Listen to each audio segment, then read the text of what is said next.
Salam sejahtera, terima kasih karena bersama dengan saya di Nazilin Unity Channel. Beberapa jam selepas Saifuddin Nasution Ismail kalah dalam saman fitnah terhadap Sanusi Maknur, ini yang berlaku kepada beliau. Ada yang menyangka Saifuddin dan Fadlina Siddiq akan letak jawatan.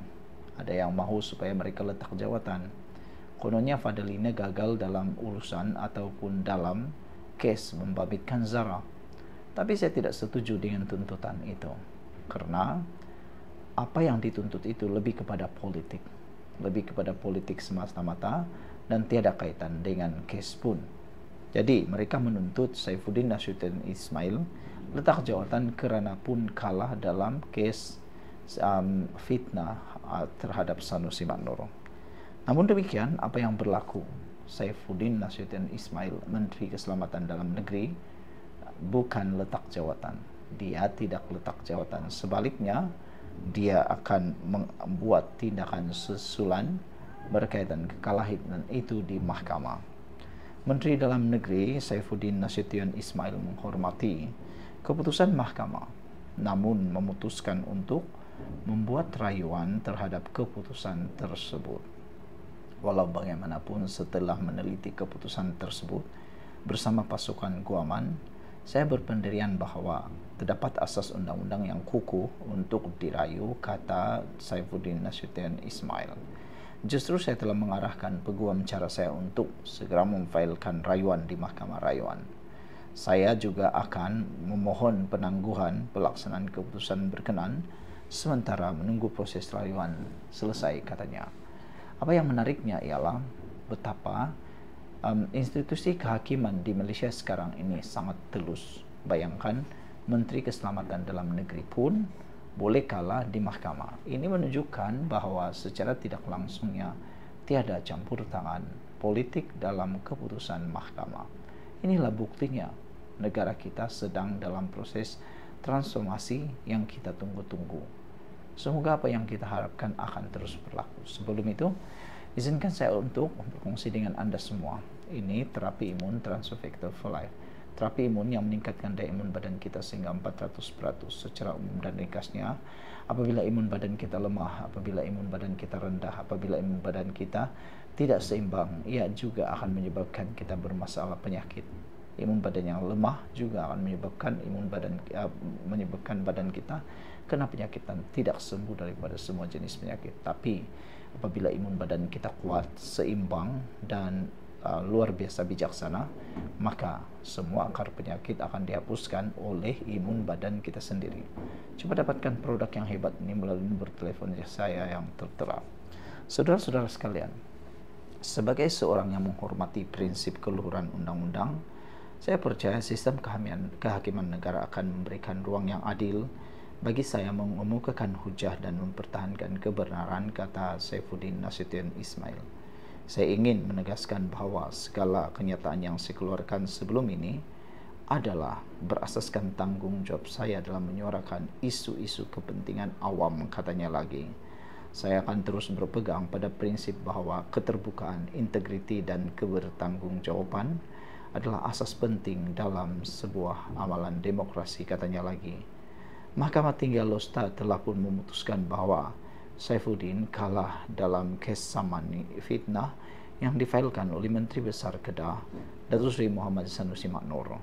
Ia berkaitan dengan kenyataan Saifuddin dalam isu pelumbungan nadir bumi dan peruntukan Maris pada tahun 2023. Saifuddin telah mendakwa bahawa Sanusi terlibat dalam kecurangan nadir bumi di Bukit Enggang Sikh. Kenyataan berhubung Maris dibuat dalam beberapa sidang media. Hakim Mahkamah Tinggi Muhammad John Han Lee mengarahkan Saifuddin membayar Sanusi sebanyak RM600,000 sebagai ganti rugi dan RM70,000. Selain daripada itu, Saifuddin diarahkan menerbitkan permohonan maaf di dalam dua akhbar, iaitu bahasa Melayu dan bahasa Inggris, dalam tempoh 14 hari. Sekian dulu untuk kali ini. Jangan lupa tinggalkan komen Anda. Bye-bye. Salam sejahtera. Terima kasih kerana bersama dengan saya di Nazilin Unity Channel. Hari ini Perikatan Nasional Muhyiddin Yassin pembangkang terima keputusan paling teruk, paling buruk sekali menjelang PRN Sabah. Disangkakan Perikatan Nasional ada peluang lagi untuk merampas Sabah, tapi nampaknya peluang itu tinggal harapan semata-mata. Ini apabila cubaan Perikatan Nasional untuk meminang warisan akhirnya gagal. Apabila warisan secara sah dan muktamadnya sudah mengumumkan bahwa mereka menolak bekerja sama dengan warisan menolak untuk bekerja sama dengan Perikatan Nasional. Jadi PRN Sabah warisan telah pun menolak pinangan Perikatan Nasional dan menyatakan bahwa mereka kekal untuk bertanding solo. Bila dilihat sebenarnya, kemenangan warisan lebih baik kalau bertanding solo. Apabila warisan mengambil keputusan untuk bertanding secara solo, sebenarnya ini satu petunjuk bahwa warisan mempunyai kekuatan sendiri. Dia tidak perlu bekerja sama dengan mana-mana parti politik lain, terutamanya gabungan yang didominasi oleh Semenanjung Malaysia, bukan daripada Sabah. Maka sebab itulah tindakan warisan menolak kerjasama dengan PN sebenarnya ada satu tindakan yang dianggap sangat bijaksana. Sebelum kita teruskan ulasan kali ini, jangan lupa tinggalkan komen Anda dengan tanda pagar "Kami Sayang Malaysia". Apa pula pendapat Anda tentang tindakan warisan menolak Perikatan Nasional? Adakah itu satu kebaikan atau keburukan? Tinggalkan komen Anda. Sebelum itu, izinkan saya berkongsi dulu kepada Anda semua. Ini terapi imun Transofector for Life. Terapi imun yang meningkatkan daya imun badan kita sehingga 400%. Secara umum dan ringkasnya, kita kena penyakit karena daya imun badan kita yang bodoh. Kita tidak sembuh daripada penyakit karena imun badan kita yang lemah. Apabila imun badan kita lemah dan tidak seimbang, maka kita kena penyakit.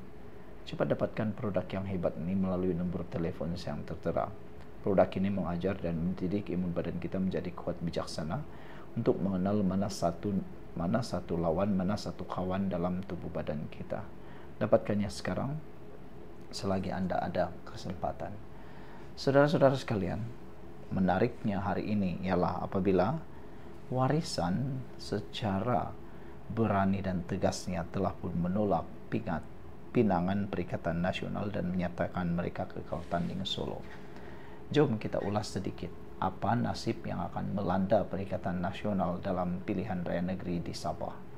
Sebenarnya yang rugi, yang untung atau rugi kalau tidak bekerja sama. Kalau warisan bekerja sama dengan Perikatan Nasional, yang akan mendapat keuntungan besar ialah Perikatan Nasional. Manakala warisan pula tidak akan mendapat apa-apa manfaat yang sangat besar. Mereka mungkin hanya dapat masalah besar.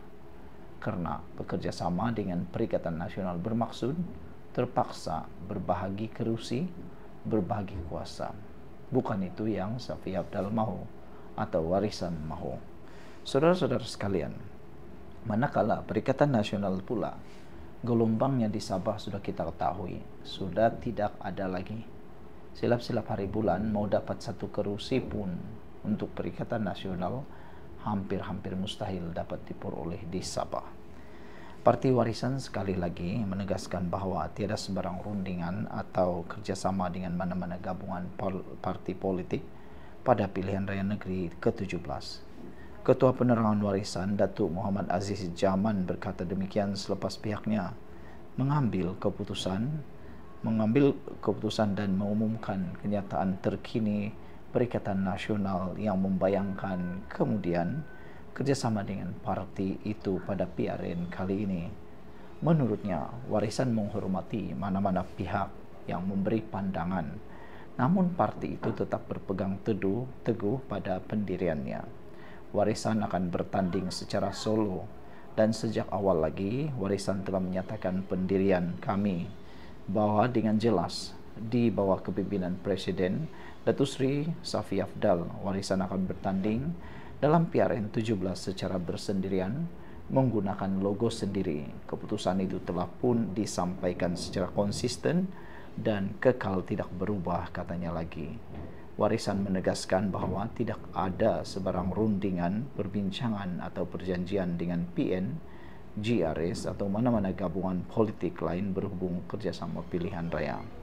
Sebarang cadangan atau spekulasi mengenai pakatan pintu belakang adalah tidak berasas dan tidak mencerminkan pendirian rasmi warisan, tegasnya. Beliau berkata satu-satunya pakatan yang dimeterai warisan ketika ini adalah bersama rakyat Sabah. Fokus kami adalah menangani cabaran mendesak yang dihadapi rakyat, termasuk peningkatan kos sara hidup, kekurangan infrastruktur, bekaran elektrik dan air yang tidak menentu, peluang pekerjaan yang terhad, serta tuntutan terhadap hak-hak Sabah di bawah perjanjian Malaysia 1963 yang tertangguh, katanya lagi. Tambahnya, dalam suasana politik yang dipenuhi ketidaktentuan dan sikap oportunis, warisan memilih untuk kekal konsisten, berprinsip dan telus. Haluan kami jelas, bertanding secara solo dan menawarkan rakyat Sabah sebuah kerajaan yang mengutamakan kebajikan mereka berbanding kepentingan politik semata-mata, katanya lagi. Sekian dulu untuk kali ini. Jangan lupa tinggalkan komen Anda. Bye-bye. Salam sejahtera. Terima kasih karena bersama dengan saya di Nazilin Unity Channel. Semalam isu hangat di dalam media sosial dan di parlimen berkait dengan gaji guru-guru di PASTI. Menurut Menteri Sumber Manusia, beliau kata peningkatan gaji minimum Rp1.700 terpakai sehinggalah ke tadika-tadika PASTI dan PASTI. Oleh sebab itu, mula timbul beberapa saranan, beberapa kenyataan yang mula jadi panas. Antaranya, apabila Faiz menyatakan bahwa pasti hanya ternak walaun pas, perlu dikaji semula, kata Faiz. Ini adalah kenyataan yang telah pun mencungkil balikkan ramai orang dalam dunia politik maupun isu semasa di Malaysia. Ramai yang setuju, ramai juga yang tidak setuju dengan kenyataan daripada Faiz ini. Panas tapi memang luar biasa. Penggerak NGO Rakan Nasionalis Moderate Muhammad Faiz Naman menggesa kerajaan meneliti semula kedudukan institusi pendidikan yang dikendalikan oleh PAS seperti Pusat Asuhan Tunas Islam PASTI, Sekolah Rendah Integrasi Teras Islam SRITI dan Sekolah Menengah Integrasi Teras Islam SMITI, dengan mengatakan ia tidak wajar beroperasi secara langsung di bawah parti politik. Faiz berkata dia tidak menyangka komen yang dibuat terhadap kenyataan Menteri Sumber Manusia Stephen Shim mengenai pelaksanaan gaji minimum Rp1.700 kepada guru PASTI telah mengundang reaksi agresif daripada penyokong pembangkang di media sosial. Mereka sekadar tularkan tangkap layar komen saya ini sahaja tanpa memaparkan konteks komen saya tersebut berdasarkan berita atau isu apa, kata beliau. Sedarkah mereka jika gaji minimum dilaksanakan oleh pihak PASTI, maka yang dapat manfaatnya ialah kelompok mereka juga, katanya dalam satu hantaran di Facebook. Sebelum kita teruskan ulasan yang hebat dan panas ini, jangan lupa tinggalkan komen Anda, tekan butang subscribe, dan saya izinkan saya untuk berkongsi kepada Anda semua. Ini terapi imun Transfer Factor for Life, terapi imun yang meningkatkan daya imun badan kita sehingga 400%. Secara umum dan ringkasnya, apabila imun badan kita lemah, apabila imun badan kita jadi bodoh, kita kena penyakit.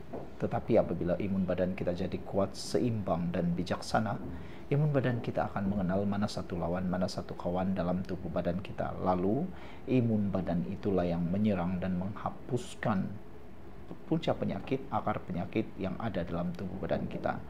Terapi imun ini bertindak mengajar dan juga menyeimbangkan serta menguatkan imun badan kita. Cepat dapatkannya melalui nomor telepon saya yang tertera. Produk ini lulus KKM, diperakui oleh dokter-dokter di seluruh dunia dan juga halal. Mungkin ini adalah jawaban kepada doa Anda selama ini. Saudara-saudara sekalian, dalam sehantaran sama, Muhammad Faiz berkongsikan tangkap layar komennya yang mengundang kritikan daripada penyokong PAS. Komen itu berbunyi, jika pasti ingkar, harap tindakan tegas dapat diambil termasuk menarik lesen dan tutup primis indoktrinasi halus penternakan walaun seawal prasekolah itu tak patut wujud pun in the first place, kata beliau. Untuk rekod, walaun adalah gelaran yang diberikan oleh musuh PAS kepada penyokong parti Islam itu.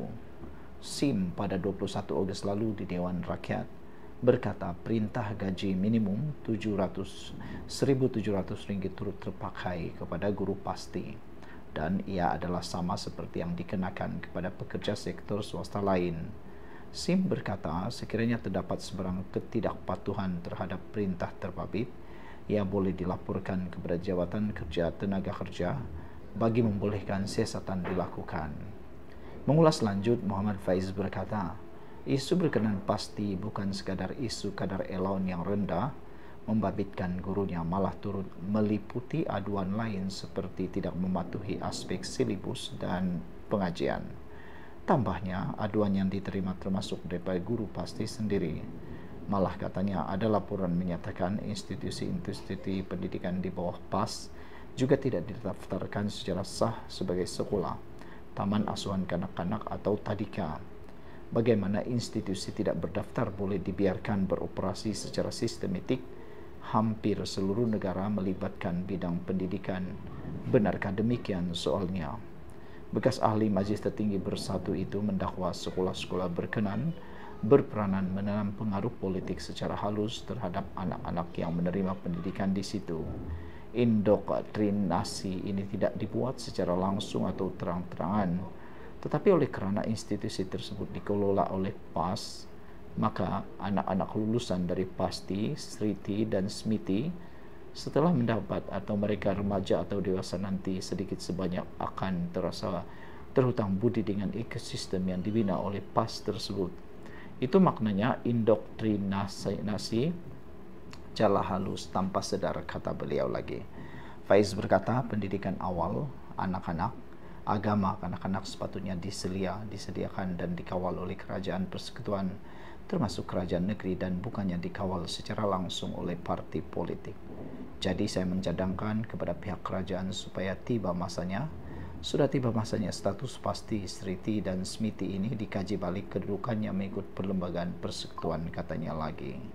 Biar wujudnya penambahbaikan yang perlu bagi menyelaraskan kualiti piawai, silibus, serta sistem pendidikan agar tiada mana-mana pihak yang berkepentingan, tidak dikira dari mana-mana parti pun boleh memanipulasi dan mengeksploitasi pendidikan anak bangsa, terutama peringkat kanak-kanak, katanya lagi. Saudara-saudara sekalian, apabila komen Anda? Sekian dulu untuk kali ini. Jangan lupa tinggalkan komen Anda. Bye-bye.